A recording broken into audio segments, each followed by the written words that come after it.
शक। सुधा अभी सब्जी खरीदकर घर की तरफ मुड़ी ही थी कि मोहन के पीछे बाइक पर किसी और को बैठा देखकर ठिठक गई।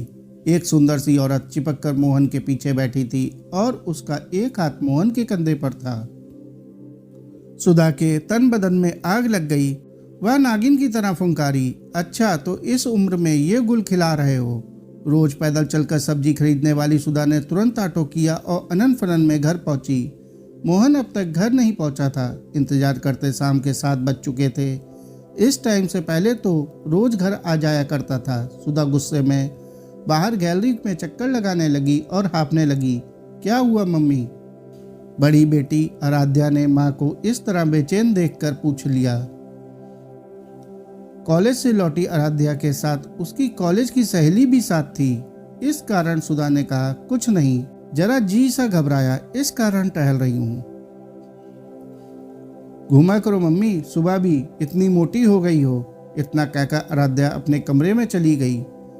मोटी शब्द वैसे तो बच्चे बहुत बार सुधा के लिए इस्तेमाल करते थे, लेकिन आज ये शब्द भी सुधा को तीर जैसे चुभ रहे थे। वह अंदर कमरे में जाकर आईने के सामने खड़ी हो गई और खुद को आज बहुत गौर से देखने लगी और सोचने लगी, सचमुच वह बहुत मोटी हो गई है। कमर और पेट की चर्बी को दबा दबा कर देखने लगी। फूलते हुए गालों में भागती हुई उम्र को तलाश करने लगी। उसे एहसास हुआ कि 35 की उम्र में वो 50 की नजर आने लगी है। वह सोचने लगी, कितनी छरहरी थी जवानी में, मगर गृहस्थी और बच्चों को संभालते संभालते सारा सौंदर्य खो गया। ओह, तो इसलिए मोहन का मन भर गया, तभी तो वो कल मुंह ही चिपक कर बैठी थी। मोहन तो आज भी 40 की उम्र में हैंडसम है। फांस लिया उसने मेरे भोले भाले पति को। हे भगवान, अब क्या करूं? होती घबराहट में बीपी बढ़ने लगा तो जल्दी से टैबलेट ली और अचानक ही कुछ कठोर निर्णय ले लिया सुधा ने, और फिर उसके चेहरे पर संतुष्टि के भाव आ गए। मोहन 8 बजे तक घर पहुंचा। सुधा ने उसे आभास भी नहीं होने दिया कि वह गुस्से में है। अगले दिन से तो घर के सभी मेंबर्स आश्चर्य से पागल हो गए कि सुधा ने एक्सरसाइज शुरू कर दी थी। 7 बजे उठने वाली सुबह 4 बजे उठकर कपाल भारती, प्राणायाम, सूर्य नमस्कार और भी बेसभी योगासन और एक्सरसाइज जो रात भर नेट पर खोज की थी, सभी को बारी बारी से कर रही थी। घंटे भर की हाड़ तोड़ मेहनत के बाद वह पलंग पर आकर पसर गई। हाथ पैर सहित पूरा शरीर दुखने लगा था। कुछ देर में बुखार ने ऐसा जोर पकड़ा कि शरीर भी सूजने लगा।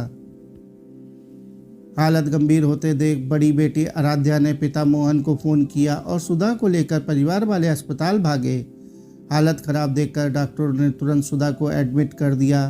घर के बड़े बच्चे सभी सुधा को डांट रहे थे कि आखिर अचानक उसे इतनी एक्सरसाइज क्यों करनी थी। अब भीगी आंखें लिए सुधा कहे भी तो क्या किसी से कि उसका मोटापा, उसका बरसों का प्यार, उसकी खुशियां, उसका पति मोहन उससे छिन रहा था। सभी घर वाले सुधा को डांट रहे थे कि क्या जरूरत थी एक साथ इतना सब करने की। बेचारी सुधा अब कहे भी तो क्या कहे।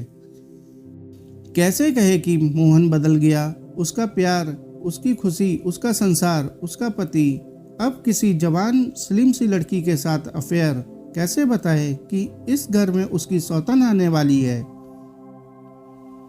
उसी से इस घर को बचाने के लिए वो खुद को स्लिम कर रही थी ताकि उसका पति परमेश्वर मोहन उस चुड़ैल तो क्या किसी और की तरफ ना ताके।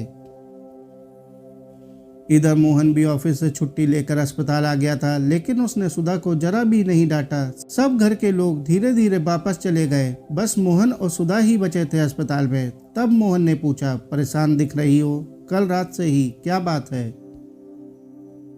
सुधा ने कोई जवाब नहीं दिया, बस मुंह फेर लिया। शरीर अब भी तबे की तरह तप रहा था। सुधा और मोहन ने कोई बहस नहीं की।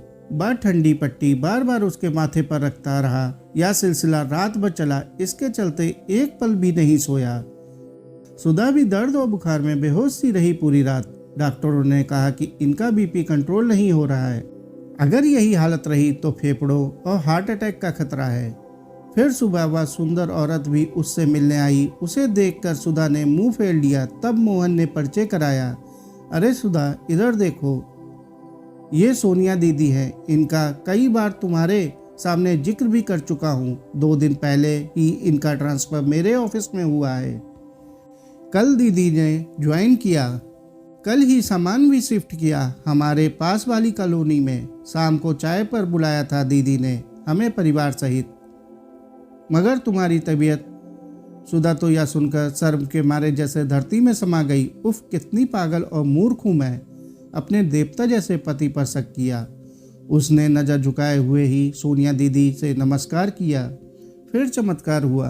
अगले 10 मिनट में उसका बीपी नॉर्मल हो गया, बुखार उतर गया। दवाई जो मिल गई थी, बस दर्द बचा था जो धीरे धीरे ठीक होने वाला था। शाम तक सुधा को छुट्टी मिल गई। वह घर आकर बार बार तुलसी के पौधे और देवी देवताओं से माफ़ी मांगती रही। पगली कहीं की।